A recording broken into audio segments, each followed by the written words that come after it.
License Service。ご視聴していただきありがとうございます。この問題で不合格になっていますの2本目の本面試験練習問題です。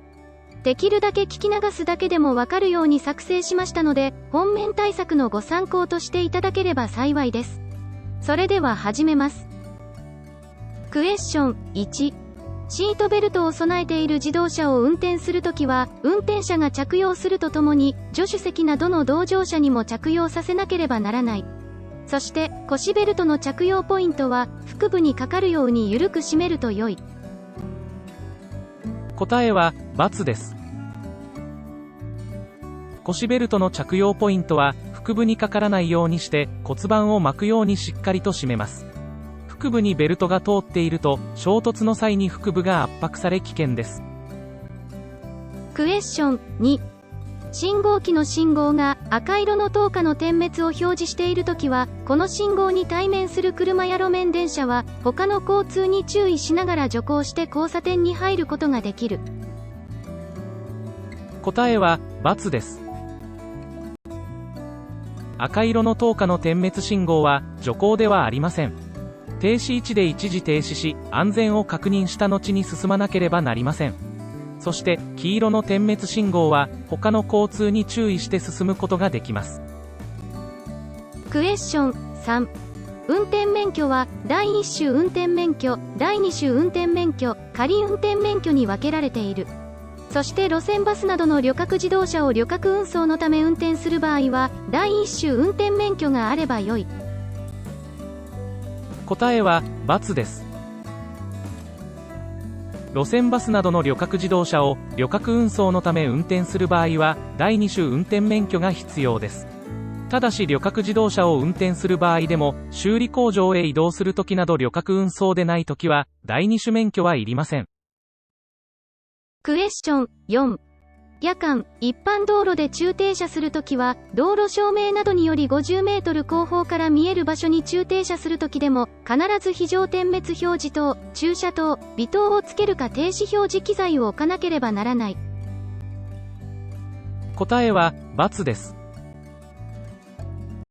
夜間、二輪車と小型特殊を除く自動車を一般道路で駐停車するときに、照明などにより50メートル後方から見える場所や停止表示機材を置いている場合は、非常点滅表示灯、駐車灯、微灯をつける必要はありません。クエスチョン5。安全地帯の左側とその手前から30メートル以内の場所は、自動車や原動機付き自転車の追い越しは禁止されている。答えは、×です。安全地帯の左側とその手前から30メートル以内の場所は追い越し禁止場所ではありません。安全地帯の左側とその前後10メートル以内の場所は駐停車禁止場所です。クエスチョン6。バス専用通行帯が設けられている道路を普通乗用車で前方の交差点を左折するときに、その専用通行帯を通行して左折した。答えは、○です。専用通行帯は、指定された車と小型特殊自動車、原動機付き自転車、軽車両を除く他の車は通行できませんが、右左折する場合は通行できます。その他、工事の場合や緊急車両に進路を譲る場合も通行できます。クエスチョン7。駐車が禁止されていないところでは、同じ場所に引き続き12時間以内、夜間は8時間以内であれば駐車することができる。答えは、×です。駐車が禁止されていないところでも、引き続き12時間以上、夜間は8時間以上駐車してはいけません。なお、以上や以内はその数字を含みます。また、夜間とは、日没から日の出までの時間を言います。クエスチョン8。オートマチック車はマニュアル車に比べ自動的に変速してくれるのでエンジンブレーキの効果が大きい。答えは×です。一般にオートマチック車のエンジンブレーキの効果は小さく、また効き遅れもあります。急な下り坂などでエンジンブレーキを活用するときは運転者が余裕を持って早めにチェンジレバーを操作します。クエスチョン9。大型自動二輪車や普通自動二輪車と原動機付き自転車の積み荷の高さの制限は地上から2メートル以下である。答えは○です。大型自動二輪車や普通自動二輪車と原動機付き自転車の積み荷の高さの制限は地上から2メートル以下まで積載することができます。荷台から2メートルではなく地上から2メートルにご注意ください。クエスチョン10。優先道路の標識のある道路を通行している場合でも左右の見通しの利かない交差点を通行するときは徐行しなければならない。答えは×です。優先道路を通行しているときは徐行しないで通行できます。左右の見通しの利かない交差点は交差道路から進入する交通の危険があるため徐行場所ですが、優先道路を通行するときは徐行義務が除かれます。クエスチョン11。駐車場、車庫などの自動車専用の出入り口から3メートル以内の場所は停車することはできるが駐車することはできない。答えは○です。駐車場、車庫などの自動車専用の出入り口から3メートル以内の場所は駐車禁止場所です。停車はできますが駐車をしてはいけません。たとえ自分の車庫の出入り口であっても駐車することはできません。クエスチョン12。警察官などが腕を垂直に上げているときに警察官などの身体の正面に対面する交通は赤色の灯火の信号と同じ意味である。答えは○です。腕を垂直に上げている警察官などの身体の正面に対面する交通は赤色の灯火の信号と同じ意味を示しています。なお、警察官などに対面するときは警察官の腕の上げ方に関係なく赤信号を示しています。クエスチョン13。対向車と正面衝突の恐れがあるときは警音機を鳴らすとともにブレーキをかけて速度を落とし、できる限り左側に避けて衝突をかわすようにするが道路外には出ないようにしなければならない。答えは×です。正面衝突をかわすためやむを得ない場合に道路外が安全な場所であるときは道路外に出て衝突を避けるようにします。クエスチョン14。故障車をロープで牽引するときは牽引する車と故障車の間を5メートル以内に保ち、丈夫なロープなどで確実につなぎ、ロープに 0.3 メートル平方以上の赤い布をつける。答えは×です。故障車をロープで牽引するときは 0.3 メートル平方以上の白い布をつけます。なおこの場合、故障車に運転することができるものを乗せて車を操作させなければなりません。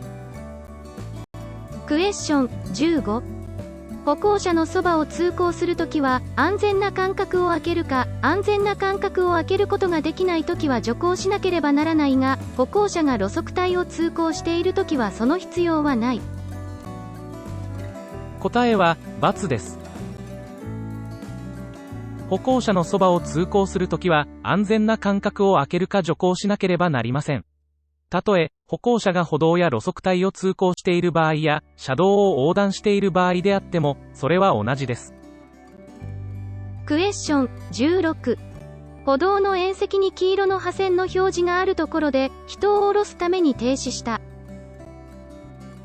答えは○です。歩道の縁石の黄色の破線は駐車禁止を示す表示です。そして人の乗り降りのための停止は停車になりますので、この場所に停止して人を降ろすことができます。クエスチョン17。友人と待ち合わせをするために車を止めていても運転者が運転席にいる場合は継続的に停止していても駐車にはならない。答えは×です。たとえ運転者が運転席に乗車していてすぐに運転できる状態であっても継続的に停止するときは駐車になります。しかし運転者がすぐに運転できる状態での短時間の停止は停車になります。クエスチョン18。横断歩道や自転車横断帯とその手前から30メートル以内の場所では自動車や原動機付き自転車を追い越したり追い抜いたりしてはいけないが、横断者がいない時であれば追い抜くことは禁止されていない。答えは×です。横断歩道などとその手前30メートル以内は横断者がいるいないに関係なく、軽車両を除く他の車の追い越し追い抜きが禁止です。前車の死角に歩行者が隠れている恐れがあるため追い越しなどは危険です。クエスチョン19。道路の曲がり角付近でも見通しが良く対向車が来ていないことが明らかな時は徐行しなくても良い。答えは×です。道路の曲がり角付近は対向車のあるなしにかかわらず徐行しなければなりません。曲がり角付近は対向車との行き違いによる危険だけではなく、速度が速すぎるとハンドル操作を誤り危険です。クエスチョン20。災害が発生し道路が通行禁止区域に指定されたときは車を道路以外の場所に移動させなければならないが、移動が困難なときはそのまま放置すると良い。答えは×です。規制が行われたときは速やかに道路以外の場所に車を移動させなければなりません。しかし移動が困難なときはできるだけ道路の左側に移動して緊急通行車両の通行を妨害しない方法で駐車します。クエスチョン21。停止するときの合図は停止しようとするときにブレーキ灯をつけるか腕を車の外に出して斜め下に伸ばすと良い。答えは○です。停止するときや徐行するときも停止か徐行をしようとするときに合図をします。そして合図の方法はどちらもブレーキ灯をつけるか腕を車の外に出して斜め下に伸ばします。クエスチョン22。四輪車を運転中エンジンの回転数が上がった後故障などにより下がらなくなったときはギアをローギアにしてエンジンブレーキをかけ直ちにエンジンを切ると良い。答えは×です。四輪車はエンジンを切るとハンドルやブレーキの利きが悪くなりローギアに入れるとエンジン回転が高いので危険です。このような時はギアをニュートラルにしてブレーキで速度を落とし停止後にエンジンを切ります。クエスチョン23。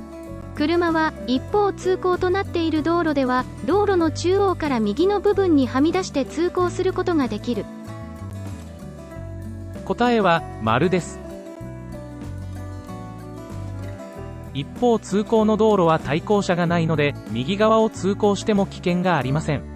その他追い越しをする場合なども右側を通行できますが、対向車があるのでそのはみ出し方はできるだけ少なくなるようにします。クエスチョン24。二輪車でカーブを走行するときはクラッチを切って打力で一定の速度を保ちカーブの後半で前方の安全を確認しながら徐々に加速すると良い。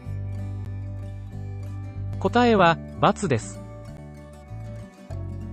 カーブはクラッチを切らないで車輪にエンジンの力をかけて走行します。カーブまでに安全な速度に落としアクセル操作でカーブ速度と車体の傾きを調整して走行します。クラッチを切ると失速やバランスを失い危険です。クエスチョン25。駐車が禁止されていない道路で車の右側に 2.5 メートルの余地があり通行車両も少なく交通の妨げにならない場所であったのでそこに駐車した。答えは×です。駐車した場合に車の右側に 3.5 メートル以上の余地がなくなる場所では駐車してはいけません。一般に車の最大幅は 2.5 メートルなので駐車した時にその側方を通過する車の通行を妨げないためには 3.5 メートルは必要です。クエスチョン26。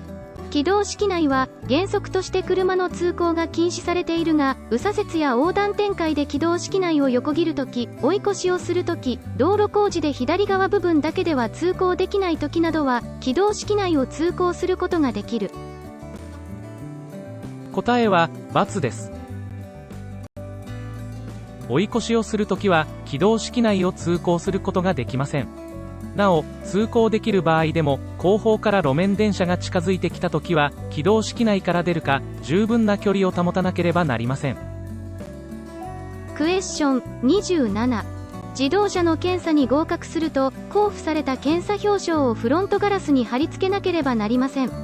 この検査表彰の数字は、検査を受けた時期を示している。答えは、×です。自動車のフロントガラスなどに貼り付けてある検査表彰の数字は、次の検査の時期を示しています。クエスチョン28。長い下り坂などでは、オートマチック車のチェンジレバーのドライブの位置は、エンジンブレーキの効果が小さく、フットブレーキを使いすぎると、フェード現象やベーパーロック現象を起こし、ブレーキが効かなくなることがある。答えは、○です。長い下り坂や急な下り坂でフットブレーキを使いすぎると、フェード現象などでブレーキが効かなくなることがありますので、チェンジレバーの位置をセカンドまたはローに入れてエンジンブレーキを活用します。クエスチョン29。交差点の手前で車両通行帯が黄色の線で区画されているところでも、その交差点を右左折するときは、黄色の線を越えて進路を変えることができる。答えは、×です。右左折や追い越しのためでも、車両通行帯が黄色の線で区画されている場所は、この線を越えて進路変更してはいけません。交差点付近の進路変更は混雑や危険を伴うため、黄色の線で区画されることがあります。クエスチョン30。カーブでは、カーブの半径が大きくなればなるほど遠心力も大きくなる。答えは、×です。遠心力は、カーブ半径が小さいほど大きくなります。同じ速度でカーブを走行する場合、ハンドルを少し切って曲がれる緩いカーブより、たくさん切って曲がる急なカーブの方が遠心力は大きくなります。クエスチョン31。高速道路では、大型貨物自動車と中型貨物自動車は、荷物を積んでいない場合であっても途反車線を通行しなければならない。答えは、×です。貨物自動車に途反車線の通行を義務付けられているわけではありません。途反車線は荷物を積んだ貨物車などが時速 50km 未満になる区間に設けられています。安全と円滑のため、速度が遅くなる車が通行します。クエスチョン32。原動機付き自転車の右折方法小回りの標識のある交差点で右折する原動機付き自転車は、あらかじめ道路の中央により、交差点の中心のすぐ内側を徐行しながら通行しなければならない。答えは、○です。原動機付き自転車の右折方法小回りの標識のある交差点を右折するときは、自動車と同じ方法で、あらかじめ道路の中央によって右折します。原付の右折方法の小回りと2段階の違いにご注意ください。クエスチョン33。車は勾配の急な道路の曲がり角付近で右側通行の表示のあるところでは、対向車よりも表示に従って道路の中央から右の部分にはみ出す車が優先する。答えは、×です。右側通行の表示のあるところでは、道路の中央から右の部分を通行することができますが、対向車より優先して通行できるものではありません。対向車に注意して、はみ出し方はできるだけ少なくなるようにします。クエスチョン34。衝突する時の衝撃力は、車の重量が軽い方が大きい。答えは、×です。衝撃力は重量が重くなればなるほど大きくなります。また速度が速くなればなるほど大きくなります。事故が発生した時の被害を少しでも小さくするためには、早く危険を発見し、速度を落とすことが大切です。クエスチョン35。緊急自動車を緊急用務のために運転するときは、その車を運転できる免許があれば、年齢や運転経歴は必要ない。答えは、×です。緊急自動車を緊急用務のために運転するときは、その自動車を運転することができる免許の他に、年齢と運転経歴の資格が必要です。クエクエスチョン36。乗車定員5人の普通乗用自動車は、大人3人と12歳未満の子供4人が乗車することができる。答えは、×です。